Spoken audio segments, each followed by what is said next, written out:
Thank you for joining me today. For those that don't know and my fellow caregivers, I'm Joanne Jordan, your guide here at Time for Me, where we share doable self-care for stressed caregivers.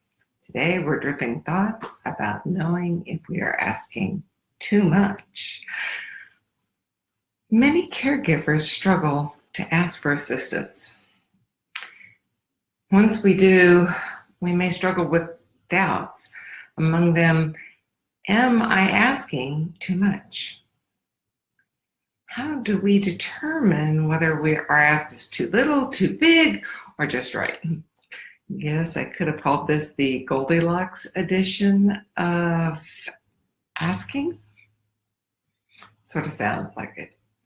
But before we dig in, I want to invite you to sign up for a little series of self-care. You can do this at bit.ly/S for self-care-series.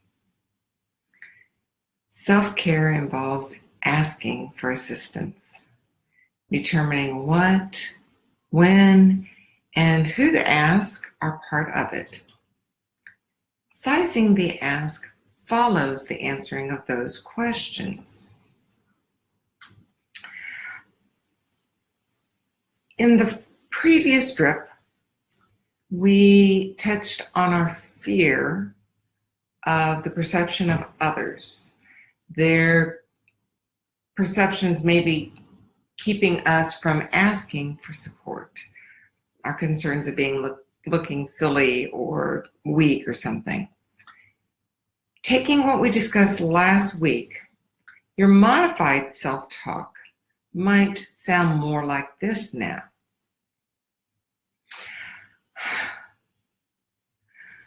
I'm feeling overwhelmed. There's just so much to do, and I'm afraid if I ask for help, people are going to think I'm weak. But by asking for help, others are going to be able to support us just like they've been offering. And I may have some time for a little self-care.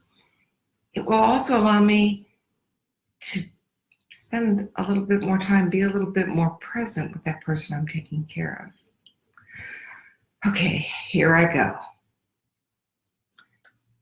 So after you've had that self-talk, drop a list of tasks that you feel others can complete without you or with you, depending on your situation. If it's something big like cleaning the house, consider identifying chunks and approximating how much time those chunks might take. That step is your what. For the who, that list of people that have been offering to help, that might just be part of it.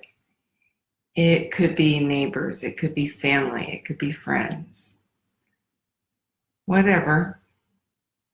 You've got this group, and maybe one of those people is a great person for organizing tasks. Maybe you can ask them to do the asking. But for these purposes, I'm just going to use the example of not having that person. Know that the first ask is the most challenging. That first request is hard. Be specific about what you need. If they say they can't, say thank you. If they say no, but I could, see if you have that or something similar on your list.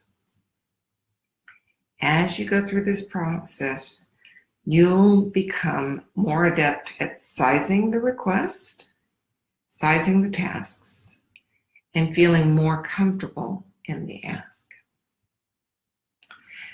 There are many more aspects to asking for support, and we'll address a few more of these in our next drip session next week. So until then, remember, you are not alone. Reach out for support. Care for yourself. Sign up for the 4-week self-care series at bit.ly/S self care-series. It is just one step in you being able to join us in saying, I take time for me. Bye for now.